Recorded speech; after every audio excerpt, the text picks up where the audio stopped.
Last time I forgot, I'll just do a update here. We're thinking to have one more meeting, the public portion. One more public portion, that'd be next week, Tuesday.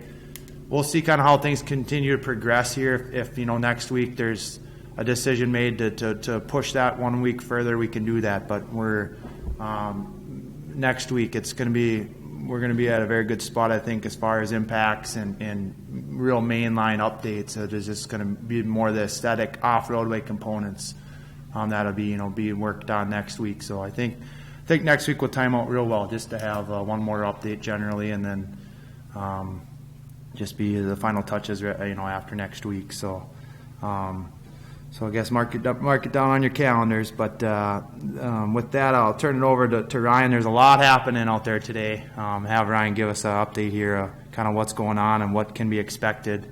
All right, Ryan, if you would. You bet. Thanks, Corey.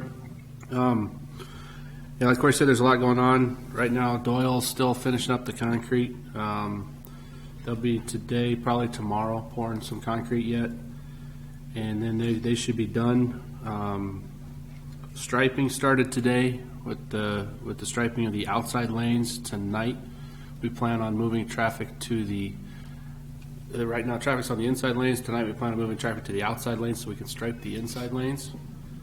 So that's going to be very busy in that center 3 lanes after today. It's busy on the outside lane today yet. With upcoming work, masonry, the ornamental fence, the landscaping, that'll all probably start actually next week. We got some driveways to go back and widen out that'll probably happen next week as well. Under the day closures, after this week, I think we'll be able to pull all of our traffic control out of the road and just set up day closures of the right lane only going forward. And in that, we'll also be working the topsoil on the sides and the landscaping as well. So I think that pretty well sums it up. Probably 2, maybe 3 more weeks, and we should be done with phase 1. So Ryan, on the moving to the outside, are you going to have all this? Are you going to do the fog line striping or the edge striping before that, or are we going to wait until after topsoil and some of the boulevard restoration is done? They're here today. I believe their intent is to stripe that outside fog line today. Okay. I think so. I talked. I don't think he's going to do it today. Yeah, I think Not with the risk. I can give I think the intent, all the pavement markings are going to be the ground in, as you're starting to see placed today. The one change, or as far as the pavement markings goes, that outside fog line, that's an epoxy. And talking with Warning Lights, you need to sandblast or finish the top of the concrete before you can paint that epoxy down. So they're just going to do a real fine surface grind and get that cleaned up, but actually not do the painting yet. Okay. Allow us to complete the landscaping work, and then they just come back through one last time with the painting truck. They could throw that paint down, the epoxy, and then the glass beads, and consider that done. So I'm just real fearful putting that white fog line there with the black dirt and the sod pallets. I've seen it all too much that I'm afraid it's going to get really that's going to be damaged. So it probably just makes sense to hold off on that fog line. But I think everything else we can do, and that's what we communicate with Warning Lights, and they seem fine with that. So they'll come back and do the fog line. Yeah, I mean, it works kind of well. It's a different process anyway. Today they're doing all the ground in, and they're adhering, manually the polypreform, and the epoxy is obviously a separate painting truck, and so it works well. I don't even think they're set up to do epoxy here today anyway. So it just understanding that it's not a long time frame we're looking at delaying that. I think it's well warranted for that. I think so too. I was kind of wondering about that line getting, when you got a skid loader backing up and over, trying to get black dirt placed, and then, scuffing all that up, and it's not real visible when it's all done. So that's right. Nope. So I think that the intent is just to hold off on that one. But yeah, just overall, I think we're looking at, as Ryan said, concrete. Hopefully tomorrow. The other big effort tomorrow is going to be the bituminous paving, all the tieback paving, Old West Main.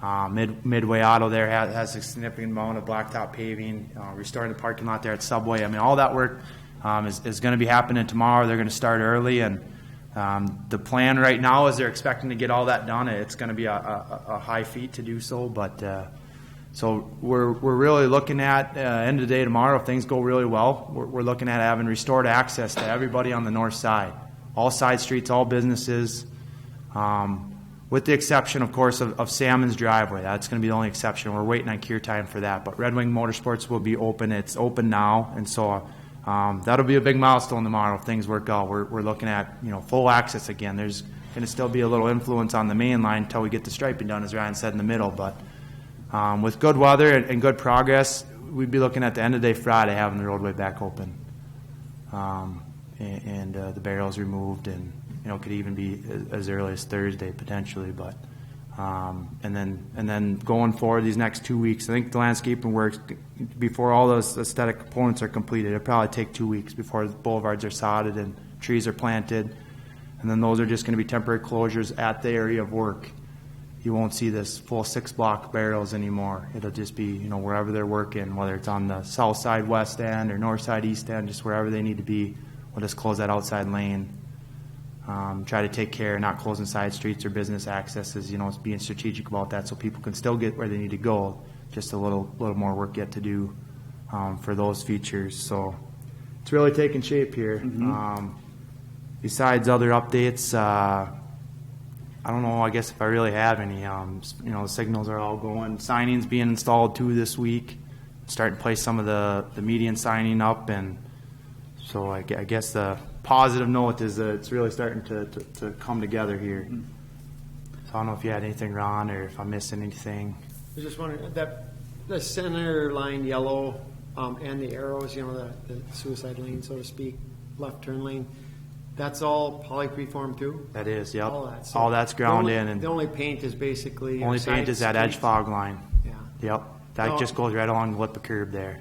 And are the crosswalks on the side streets, is that poly preform, or is that... Yep. That is still too? Okay. Yep, we requested the change to go from the zebra markings on the side streets to the 12-inch white stripes now. And that's going to be poly preform ground in as well. Okay. It'll just be a 12-inch white line. Are they going to work on that today? I doubtful that change. I just was able to final get the quantities mailed out this morning to them.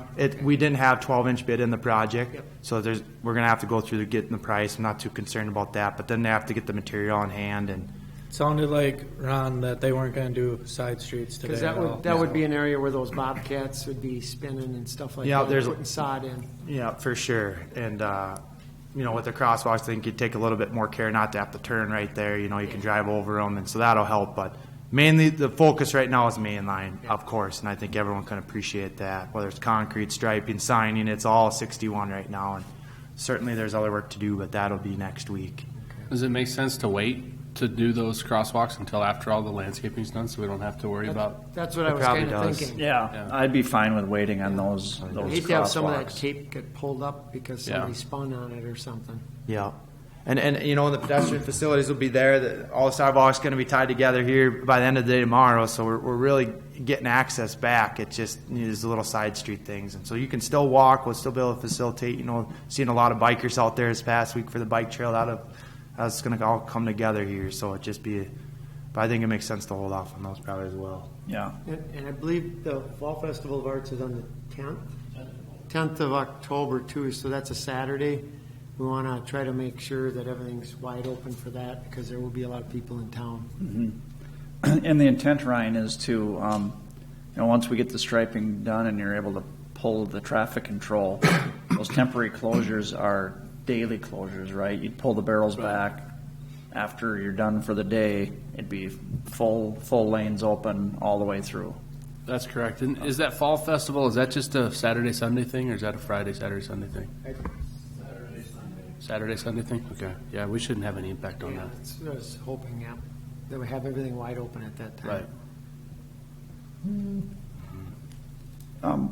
What is the with the Old West Main signal? Right now, it's still set on just timing, correct? Oh.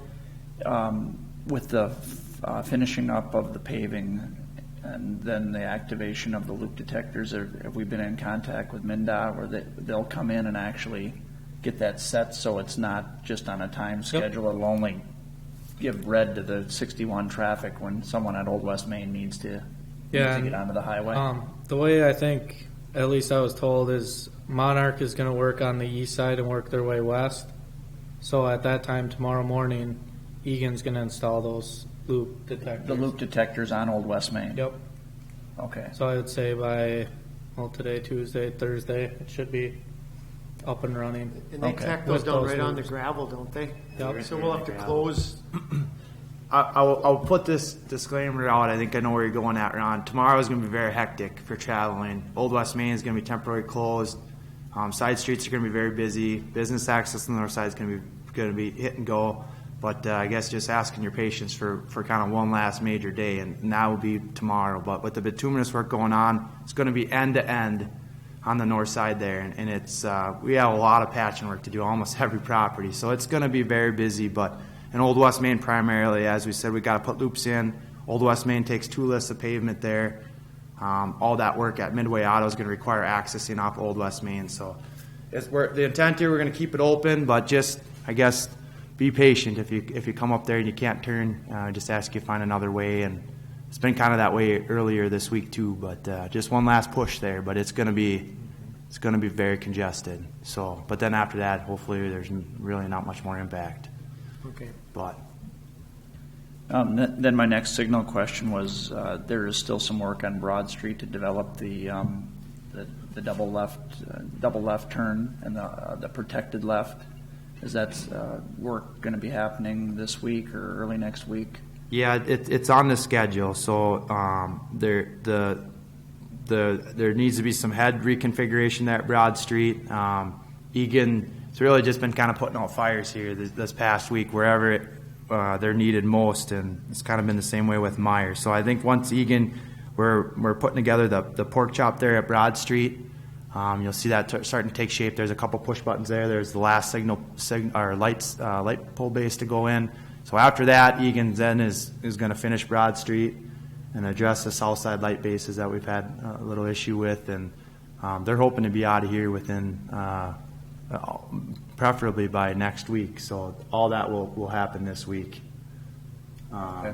The challenge with Broad Street is getting over to the mast arms, of course, but they're on board to hang those double left heads and get all they're installing push button bases here today. And I assume that they're communicating directly with MnDOT Yep. to get that set up in the controller for the cabinet. yeah, absolutely, Kyle's been very on board. Egan and Kyle just have been working back and forth with Josh as well, and that conversation continues into the Hawk, that mid-block crossing. That's all ready to go. It's just a matter of when we want to turn that live. And the thinking was there's no reason to make that active until you have facilities to receive. And end of the day tomorrow, that north side should be pretty much pieced together. So really the signal work is taking shape. At the end of this week, it's going to pretty much all be there, and it's just a matter of when we want to permanently reconfigure Old West Main with the loops, when we want to turn the Hawk live, when we want to establish those double lefts at Broad. And Yeah, I'd like to hold off a little bit on that Hawk system. I don't know what your thoughts. We were are on. thinking on the Hawk, I thought that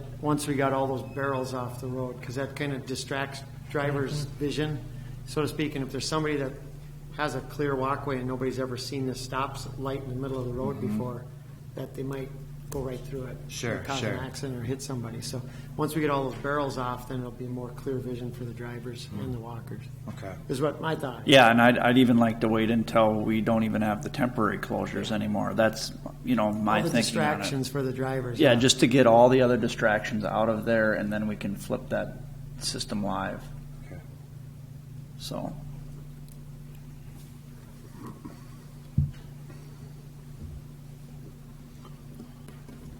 I think that's all I had. Josh, you have anything else to add on No. project? How about any questions or where we're at with things from the audience here? Anything else? Let's come up. Or you want to? Well, if you have anything else to add, go ahead. But I just wanted to say that this has been quite a project, and I just want to thank all of our businesses and all of our residents for hanging with us on this project. And it's been a lot going on, and I've heard good things. We've had a lot of issues come up, But it really has been positive. It's been a positive from the businesses, from the residents, the communication that we've been getting out. I hope people feel that we've been trying to really keep everyone informed of what's going on, where they can go. When we moved the barrels, when we moved the signals, I mean, things were happening, 2 and 3 times a week, things were changing for access. So it has been tough, but I just wanted to say thank you to the community and thank you to our business community especially for putting up with quite a project here. And the end is in sight, so, Corey, you want to add anything to that? No, I think you summed it up really well, Jay. So, yep, we just a few more weeks here, and we'll get back to normal, and appreciate the improvements or enjoy them anyway, instead of having to deal with them. So, well, All right, thank you. thanks.